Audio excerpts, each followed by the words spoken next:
All right, welcome back, ladies and gentlemen. This is the Global Starcraft 2 League, Code A, Round 1. I am Doa.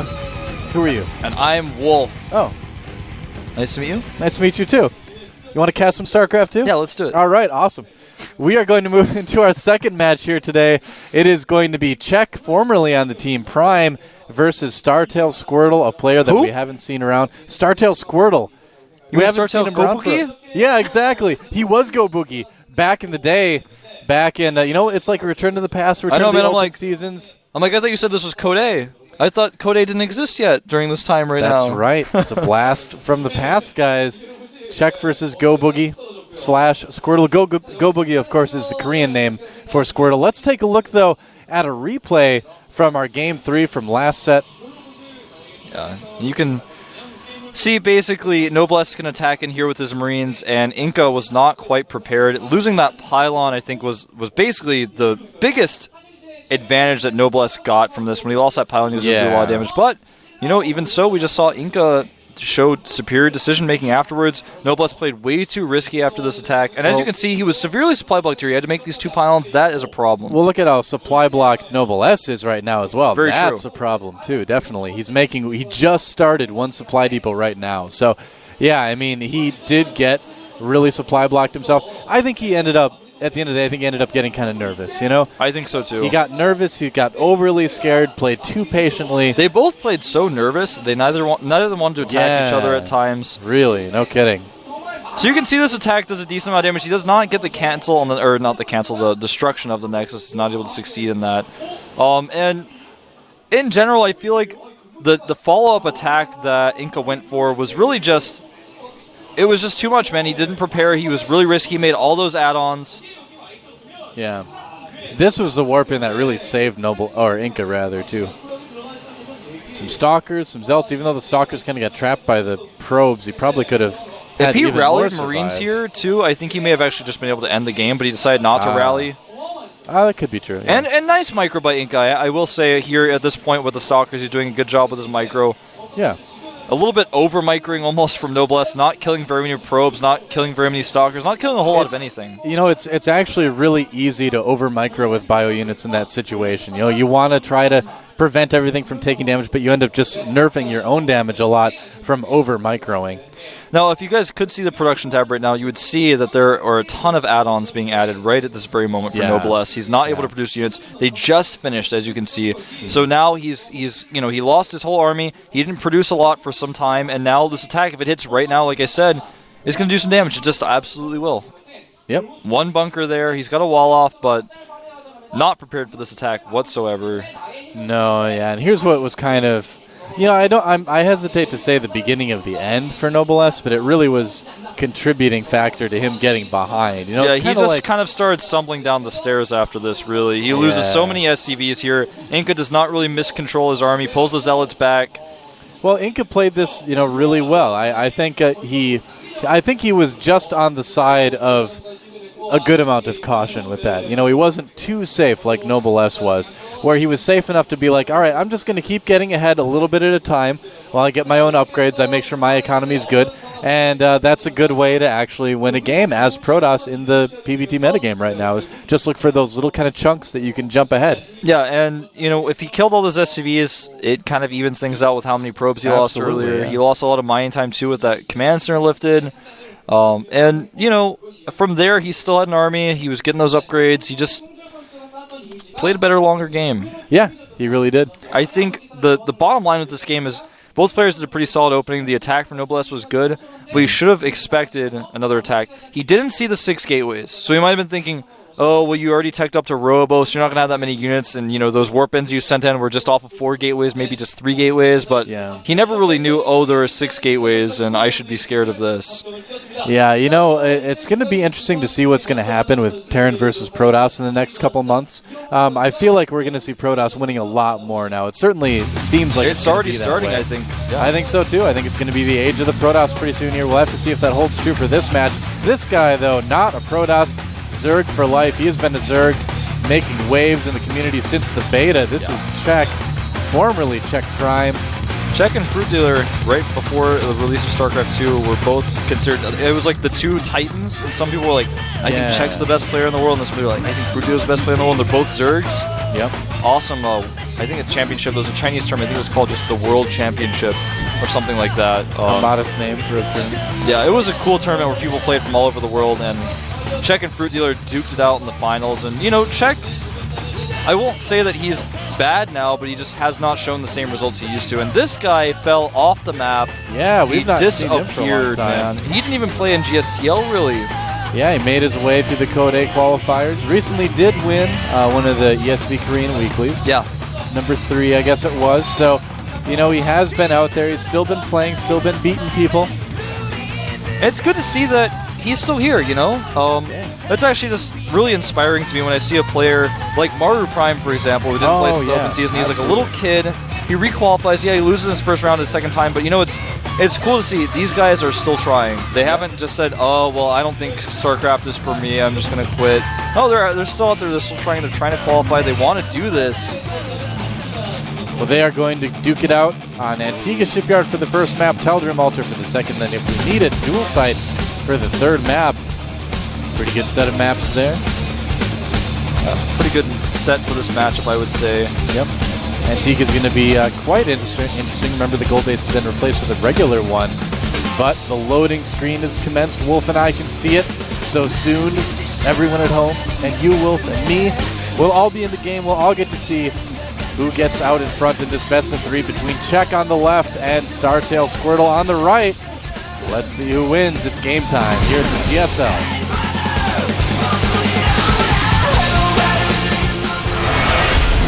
Thank you to our sponsors, of course. You guys are awesome. And zooming in dramatically on our Zerg player in the red down at the bottom right part of Antigua Shipyard is a teamless player right now, but still a force to be reckoned with. He is. Saw the queen coming out there to say that and freaked out and like zoomed out. Yeah. I gotta stay away from that hatchery. That was actually the Hydralist that said that just now in the booth. And up at the top left part of the map, in the blue from the team Startail, he's back. He is.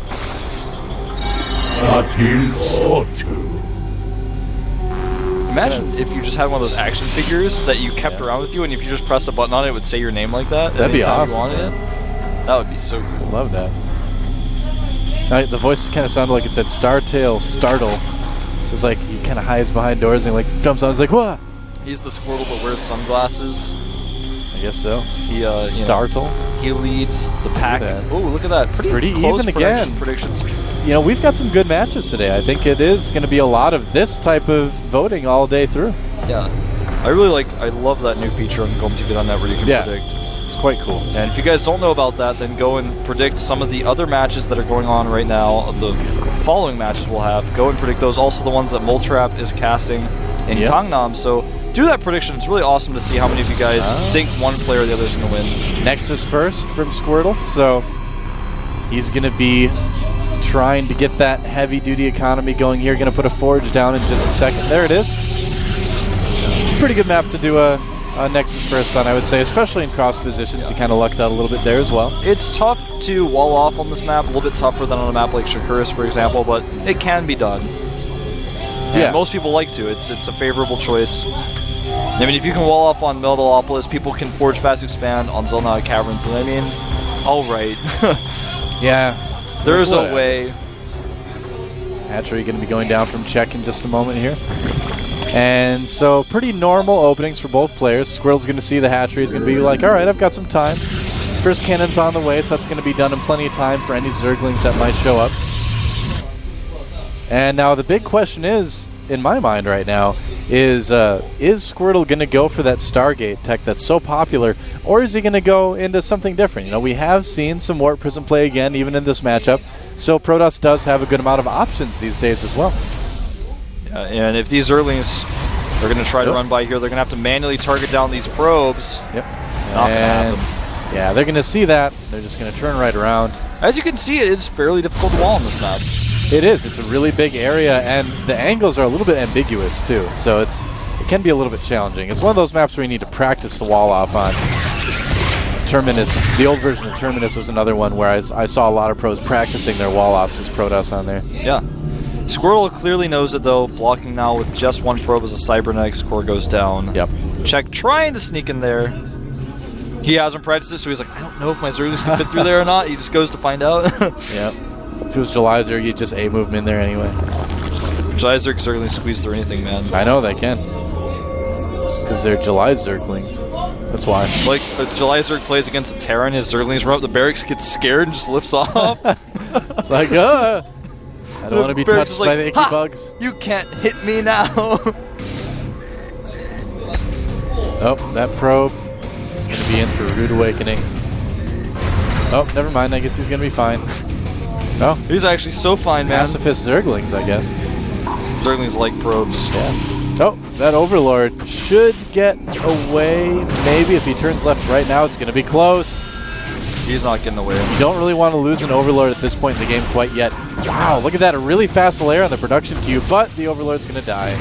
Those two have nothing to do with each other, but it's sad either way. And that probe just will not die. Wow. Except for right now. Well, he did not get into the main base, will not see the fast layer, nor does he see any additional gases at the natural, so he's not really able to find anything out. Looks like he's going to go up to 4 gateways here. And a second cannon as well for Squirtle, so he's going to be playing this very safe. Yeah. You know, if he was watching MLG yesterday, especially the finals, you saw that the Roachling all-in is still quite powerful against people who Forge expand. Very true indeed. So you do have something to worry about, even with the distances, but I've got a feeling Czech has something different in mind. He is getting that Roach Warren, but the very fast lair, I wonder if he's just going to get fast upgrades, or if he's got something else in mind, like an Infestation Pit, or maybe even a Spire. Well, he is starting Burrow now. Oh, Burrow. Oh, okay. All right. Could be good. Although with the cannons up there, it's not like he can really sneak past. I think this seems to be more of a defensive measure. Czech Prime, the way he plays, I don't want to say it's outdated, you know, but it definitely seems like he likes to do a lot of strategies that were popular a little while ago. Yeah, very true. They're still good, but they're just not as common as they used to be. Absolutely. He is going to send this Overseer in. Sees all 4 gateways, doesn't see anything else. There's nothing else to see at this point. Oh, he's even going to lose the Overseer. Oops. Whoops. Roach Burrow movement being researched. You notice hallucination being researched by Squirtle, too. This game looks like a game from like 3 months ago or something like that, 3 or 4 months ago. This is like a last season GSTL game or something. Yeah, he's trying to decide what his tech path's going to be, but he has to wait until he has hallucination to see. He's making a Robo Bay now. Yeah, there goes the Robo. Phoenix coming out now as well. Yeah, look at that Burrow moving for Czech, so he's definitely doing the sort of defensive Roach thing, because he's probably not going to be aggressive with these. Well, it's hard to say. I mean, Squirtle plays on the ladder, of course, but he hasn't played him in a tournament, I'm sure, in quite some time. And we haven't seen Squirtle play in the GSL in a really long time. Oh, there is the hallucinated Phoenix. Going to see everything, including those Roaches in the lair. So he's going to have a really good idea of what's going on. Yeah, he's also going to see his third base. Yep. Well, he already sees it with the Zealot anyways. Let's put some pressure on. Yeah, if the Zealot doesn't see that third base that he's hitting, he's definitely got some vision issues there. Yeah. You should probably get that looked at. Yeah. And a Twilight Council going down for Squirtle as well. Interesting. And 2 more gateways. Huh. All right. Oh, not 2 more gateways, 3 more gateways. Yep. Could we see the +2 Blink Stalker Observer 7 gate? No, because his Twilight Council isn't up yet. It's a little bit too late. He's not going to get +2 in time. Yeah, you have the, well, normally you don't make a Robo quite so fast with that, right? Or am I wrong? Yeah, you don't normally do that. I mean, you can, but usually you get your Observer to follow your army. You don't have the Observer this early.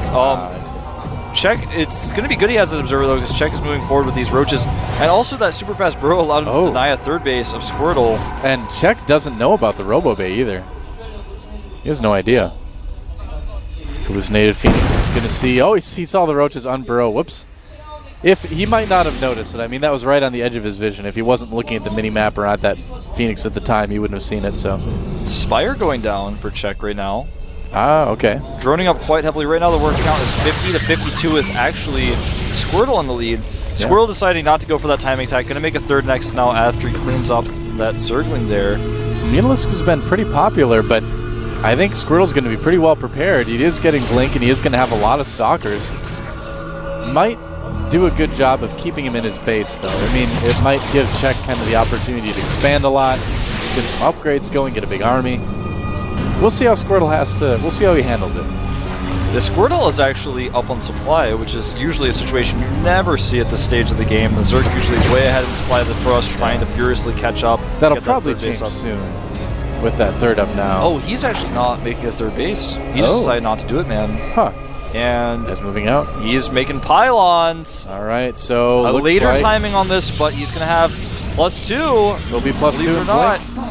Yeah, and the off timing might be just what it takes to catch Czech off guard as well. This could end up working out pretty well.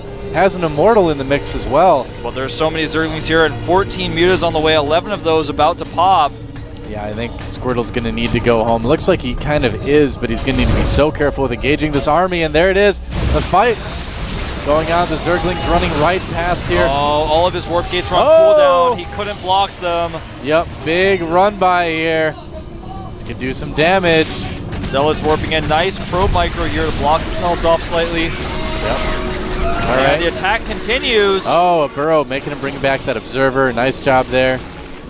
And yeah, it looks like Squirtle's just going to go for it. He's going to be like, all right, well, I'll just force you to react then. A dangerous amount of stalkers. Nice trap here. A lot of these roaches being taken out very rapidly. Oh, man. More stalkers being warped in here. The pylon does survive. Blinking ahead to take out the roaches. But 14 mutas are in the main now, and Zerglings have unburrowed. You know, this could actually turn into a bit of a base race situation here. Squirtle sending several stalkers home just the right amount. Oh, okay. And it is actually going to be, I think, fine. He will lose his main nexus, but his gateway production is scattered around several bases. He's going to keep making stalkers right now. 34 stalkers on the map right now for Squirtle. And yeah, he did bring enough stalkers home that should be able to defend against this. In the meantime, it looks like Czech is in big trouble here. Yeah, I think Czech is pretty dead, man. He has nothing to answer for these stalkers. He's sending his mutas home now, but even those mutas are probably not going to be enough.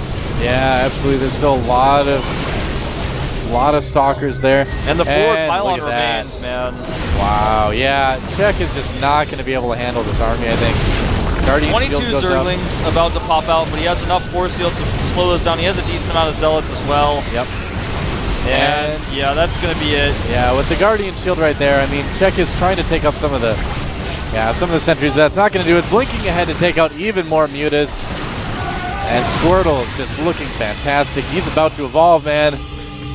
Yeah, but don't worry. He'll hold the B button. He's not going to change his ID. That's right. Oh. By Queen. Czech trying a desperation counterattack, but I don't think it's going to work. With 2 photon cannons to the top there, and 3 stalkers, they can buy him enough time to send the rest of his units home. And in fact, he's already sent them home. Nice blink micro here. Targeting down the cannon, but guess what? With more stalkers coming in. Yeah, he can spare to kind of split his army like this too. GG. GG. And Squirtle taking a pretty quick game 1 there. He's back, man. Yeah, playing that really well. Really nice 2-base blink timing there with +2. Coming in a little bit later time, like you mentioned, so that may have thrown off Czech a little bit.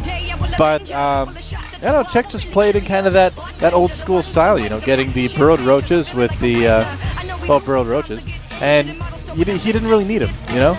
Well, the 6-gate timing attack. Well, some people there's a lot of debate about how the 6-gate timing attack came about, and then the 7-gate blink stalker and all those different ones. Yeah. And for a while, it was because if someone went mutas, you could kill them. Mutas were hard to deal with. This is like a long time ago before the Phoenix buff, and it was like, oh well, people are going mutas. I don't know what to do, and they're like, oh, if he goes mutas and I attack him while he's making his mutas, he dies.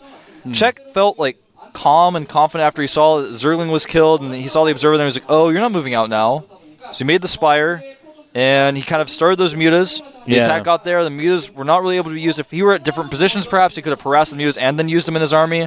But he had to make the choice between mutas in my army or mutas not in my army. And Czech just did not attack as well as he could have. And Squirtle defended beautifully. He actually showed really good decision-making, always leaving enough stalkers at home to just barely deal with those mutas. Yeah, he lost like his main nexus, and that was it, which is a pretty good trade to make as a Protoss player. If you're in a situation like that, you're like, sure, take my nexus. I don't really need it. I'm still going to win the game. So, yeah, looks like Squirtle goes up 1 game. But the second map is Teldrim Altar. See how well that goes for Czech. Yeah, I'm kind of curious to see what plans we're going to see Squirrel do on this map. We may see yet another Nexus first. Most likely we will. Yeah. That's a good map for it. Pretty common. Czech does not look happy after losing that game. Well, that's kind of the look he's had on his face in like his last, pretty big Like number for of like the matches last in 4 GSL, years. Yeah. No. You like Ticklomi still looks like that? He's like, please stop. He's like, he still looks happier than I'm happy. Well, who's going to win? Let's find out.